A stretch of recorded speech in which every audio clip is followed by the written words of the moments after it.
MBN 안전 특별기획입니다. 제천 스포츠센터 참사는 아직도 우리 기억에 생생하죠. 100일이 지난 지금 현장을 가봤더니 여전히 도로엔 차량이 빼곡하고 소방차 진입은 어렵고 달라진 게 없었습니다. 상권을 살리려면 주차를 못하게 할 수 없다고 하네요. 조창훈, 민경현 기자가 연속 보도합니다. 지난해 말 29명의 목숨을 앗아갔던 충북 제천 스포츠센터 화재. 구조에 나서야 할 사다리차는 주차된 차량을 치우는 데 30분을 소모했고 소방차도 무려 500m 길을 돌아와야 했습니다. 100일도 더 지난 지금 상황은 얼마나 달라졌을지 소방서에서 화재 현장까지 직접 이동해봤습니다.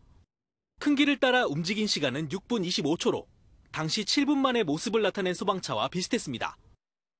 지금처럼 차 2대가 서 있는 경우 차량 사이 거리는 소방차 통행에 필요한 3.4m에 미치지 못합니다. 현장 코앞까지 왔지만 소방차는 더 이상 앞으로 나갈 수 없습니다. 어쩔 수 없이 다른 길로 돌아갔지만 주차된 차량이 빽빽하긴 마찬가지. 결국 3분 정도를 거리에서 버린 끝에 9분 36초 만에 현장에 도착할 수 있었습니다.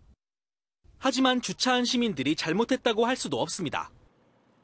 화재 당시 불법 주차로 알려졌지만 하얀 실선이 그려진 이곳은 주차가 가능한 곳입니다. 차량 한 대 지나가기 빠듯하지만 주차 자체가 불법은 아닌 겁니다. 대형마트와 상점들이 여전히 영업 중인 이곳을 주정차 금지 구역으로 지정하지 않는 이유를 묻자 상권을 띄우기 위해서라고 말합니다. 그 건물로 인해서 거기에 상당히 침체가 돼 있어요. 지역 경제 활성화 차원에서 거기에 들어오는 시설물에 따라서 탄력적으로 대응을 할 겁니다. 제천시도 경찰 등과 협의해 부랴부랴 대안을 내놓았지만 아직도 지지부진할 뿐입니다.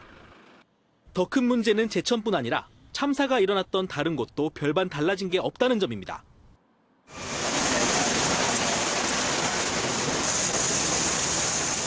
지난 2015년 1월 130여 명의 사상자를 냈던 의정부 아파트 화재 현장인데요. 당시에도 불법 주차로 소방차들이 제때 들어가지 못하면서 큰 인명피해로 이어졌습니다. 지금은 어떤지 다시 한번 점검해 보겠습니다. 차들이 좁은 이면도로 양옆으로 빽빽하게 주차돼 있습니다. 승합차뿐만 아니라 작은 승용차들도 속도를 줄여 주차된 차량을 아슬아슬 피해갑니다. 소방차가 절대 지나갈 수 없는 수준입니다. 소방차도 못 들고 차를 딱 데려오면 또 이제 차를 못 대게 돼, 원래는. 이 차들도 제천과 마찬가지로 엄밀히 말하면 단속 대상은 아닙니다. 의정부시가 이곳을 주차 금지 구역으로 지정한 것은 올해 초. 아직 주민들에게 이를 정식으로 알리지 않아 단속이 이루어지지 않고 있기 때문입니다. 단속을 한다 해도 주민들의 반발이 워낙 심해 통로가 제대로 확보될지는 미지수입니다. 아니 주차하지가 못하게 한다고 지금 촬영하는 거예요.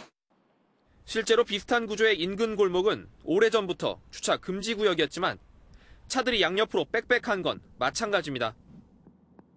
소방청이 오는 6월부터 긴급 차량을 가로막는 불법 주차 차량은 보상 없이 강제 견인하기로 했지만 이렇게 좁은 도로임에도 주정차 금지 구역으로 지정되지 않은 경우가 많아 실효성이 떨어진다는 지적입니다. 또 불법 주정차에 대한 과태료가 최근 오르긴 했지만 8만 원으로 그리 높지 않아 시민들이 잘 신경 쓰지 않는 점도 한몫합니다.